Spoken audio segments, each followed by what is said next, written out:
नमस्ते सिप्पी साहब, नमस्ते पटवर्धन बाबू। Patwardhan, how I hate my patients. कमबख्तों को यही नाम मिला था रखने के लिए, पटवर्धन। मैंने कहा था ना, रोते को हंसाना पटवर्धन बाबू के बाएं हाथ का खेल है। इसी बात पर मुझे एक डांटो सुठो शेर याद आ गया। पहले उसने पट कहा, फिर उसने वर कहा, फिर उसने धन कहा। इसी तरह जालिम ने पटवर्धन के टुकड़े कर दिए। सुनो, इनका नाम तो सुनो। मैं जूही धनराज। आपसे मिलकर बहुत खुशी हुई जूही जी। जूही जी नहीं मिस्टर पटवर्धन, जूही डी। डी का मतलब है डोंकी। धनराज पुरकर। मेरे दोस्त भी मुझे प्यार से पैट कहते हैं। दोस्ती हो जाएगी तो हम भी आपको पैट कहेंगे, क्यों धीरू भाई? अरे भाई मत कहो प्रिय। अच्छा छोड़ो, मैं अभी बिंदु पर आ जाता हूँ। बिंदु? ये बिंदु कौन है? अरे बिंदु यानी के पॉइंट पर आ जाता हूँ। ब्राउन सब आ रहे सिंगापुर से। ब्राउन शू शू शू शू। अरे शुगर। चुप रे। हाँ। शुगर के लिए बड़ा माल खरीदने वाले हैं, तो उनके मनोरंजन के लिए कुछ प्रबंध तो करना ही चाहिए। आप अपनी लीली जी को लेकर आइए, मैं अपनी जूही डी को लेकर आता हूँ। होटल में महफिल जमा देंगे। जमा देंगे।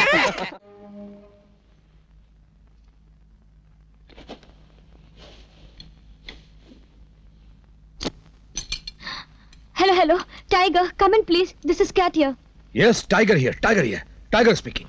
Hotel Seashell Crystal room, Tom मेरे कब्जे में है। Okay, you wait there.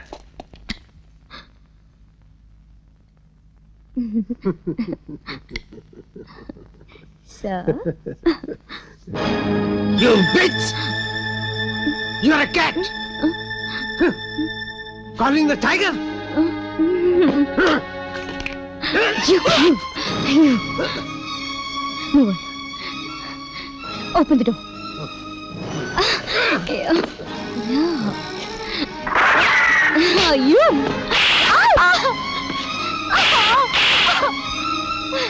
छोड़ दो, फ्रूट!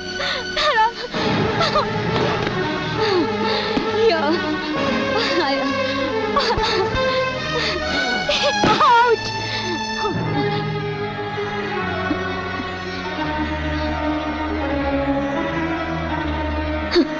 लगता है तुम्हारे देश में माँ बहनें नहीं होती। जो होती तो तुम्हारे हाथ मेरे आंचल तक पहुंचने से पहले ही जल गए होते। तू कहाँ जाता है कमीने? तुझे देख लूंगी।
सुट, तुम बिल्कुल चिंता मत करो, मैंने भी कोई कच्ची गोलियां नहीं खेली।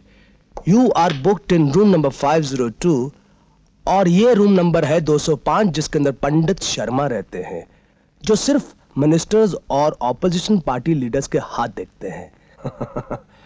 पुलिस तो क्या वरे, पुलिस का बाप भी यहाँ नहीं आ सकता। पुलिस का बाप नहीं आ सकता, लेकिन तुम्हारा बाप तो आ सकता है ना। हाँ साहब, तलाश लो इन दोनों की।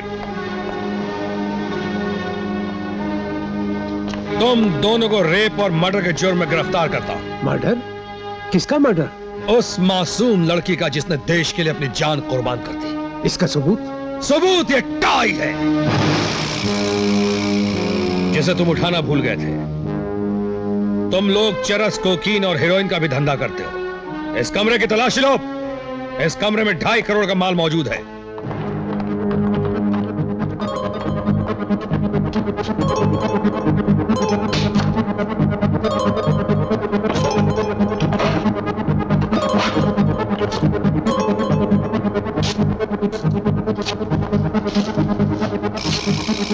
साहब ये रहा माल।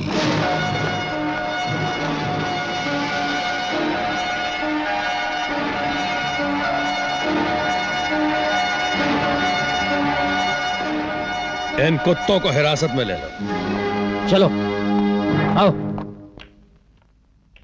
सुनो, आज फिर तुम्हारे गुरुदेव ने पार्लियामेंट में हंगामा कर दिया है कि गरीबी नहीं गरीब हटाए जा रहे हैं, उनकी झोपड़ियां गिराई जा रही हैं, जलाई जा रही हैं। भगवान की बनाई हुई इस दुनिया की दुर्दशा देखकर उबल पड़ते हैं।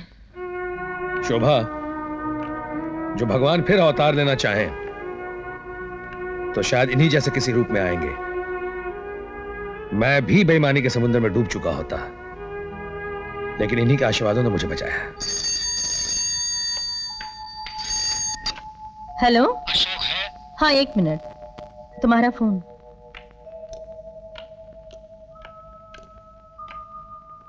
हेलो, कैसे हो मित्र? अरे गुरुदेव, आप कैसे हैं आप? अरे मित्र, अच्छा होना ना होना तो एक मनोवैज्ञानिक परिस्थिति है।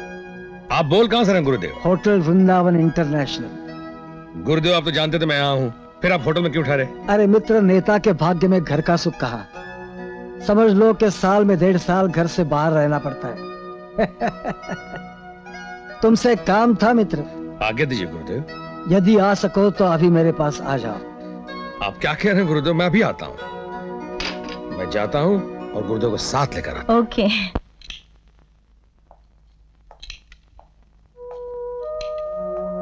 आओ आओ अशोक। नमस्ते सर। इधर मेरे पास आओ मित्र। सर, आप मुझे मित्र ना कहा करें। तो क्या कहा करूं? शत्रु? कैसे हो? सर, आपका आशीर्वाद है। तुम में जो पुलिस अफसर है ना, उसने तो बड़ी धूम मचा दी है। इतनी धूम भी मत मचाओ मित्र। सर, समझ में नहीं आता इस देश का क्या होने वाला है। क्यों? क्रिमिनल्स को जितना पॉलिटिकल प्रोटेक्शन आज मिला हुआ है, उतना तो शायद अंग्रेजों के जमाने में भी नहीं मिला होगा। अरे भाई, अंग्रेजों को चुनाव थोड़ी लड़ना था। तुम अपना दिल क्यों छोटा करते हो? ये देश बड़ा सख्त जान है, आज के नेताओं को भी जेल जाएगा। हाँ, वो तो ठीक है सर, पर मेरे जैसे लोग क्या करें? तुम जैसे लोग कुछ कर ही नहीं सकते अशोक, क्योंकि आज तुम्हारी ईमानदारी न तुम्हारी ढाल बन सकती है न तलवार।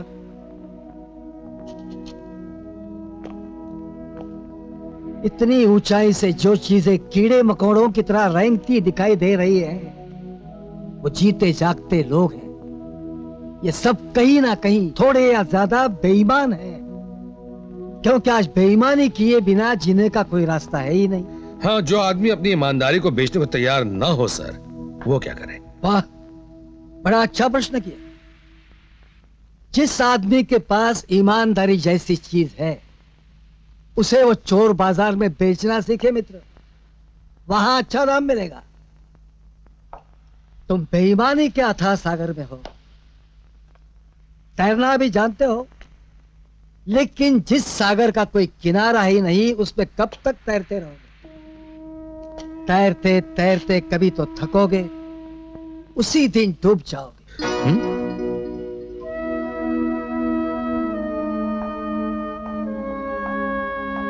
ये आप क्या कह रहे हैं सर? आप? हाँ, यही कहने तो मैंने तुम्हें आज यहां बुलाया है। ईमानदारी, आदर्श, इन शब्दों का अर्थ मैंने ही तुम्हें समझाया था ना।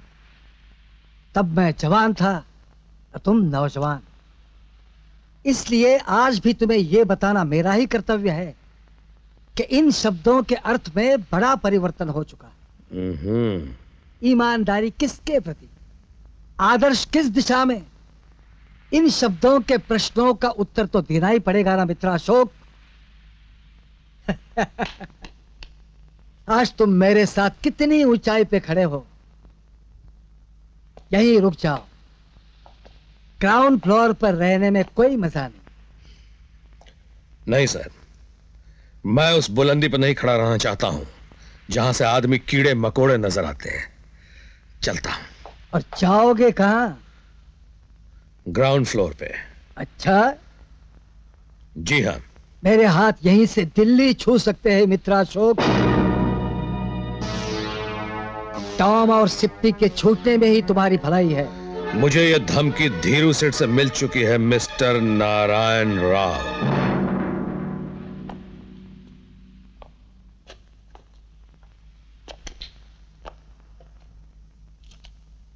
ये उपहार शोभा के लिए 25 लाख का। मैं तुम्हारे विवाह में शामिल नहीं हो सका। बहू की मुंह दिखाई मुझ पर उधार रह गई थी, इसलिए नेकलेस 1000 आशीर्वादों के साथ। Thank you very much mister Narayan Rao, but I am sorry. जो तोहफा मैं वक्त आने पर लौटा ना सकूं, वो मैं कभी स्वीकार ही नहीं करता। एक ही मुलाकात पे 2 दफा नारायण राव कहने की भूल तुम कर ही चुके हो, तो अब बात साफ साफ ही हो जाए। श्योर। महंगाई दिन ब दिन बढ़ रही है। 1 आध बरस में इतनी बढ़ जाएगी कि तुम्हारी तनख्वाह तुम्हारी वर्दी की धुलाई के लिए भी कम पड़ेगी। मेरी वर्दी घर पे धुलती है नारायण राव। तुम्हारे पिता मेरे दोस्त थे, उस नाते मुंह मांगा दाम देने को तैयार हूं, वरना तुम और तुम्हारी ईमानदारी की औकात क्या? तुम्हें पता नहीं अशोक सक्सेना, तुम मामूली शीशे से बने हुए एक आदमी हो। चकनाचूर कर दो।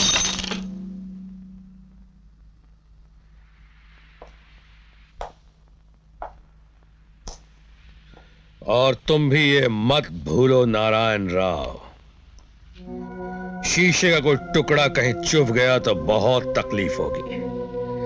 ईमानदारी का सबक जो तुम मुझे पढ़ाया करते थे, उसे अब खुद याद करने की कोशिश करो। 70-80 करोड़ गरीब आदमियों के इस मुल्क में तुम जैसों की सजा जेल नहीं, फांसी होनी चाहिए। आज से हमारी मुलाकात शिष्य और गुरु, भक्त और भगवान के नाते कभी नहीं होगी। आज से मैं तुम्हारे लिए सिर्फ एक पुलिस अफसर हूं और तुम मेरे लिए खतरनाक मुजरिम। इसलिए तुम्हें नमस्ते किए बगैर चलना।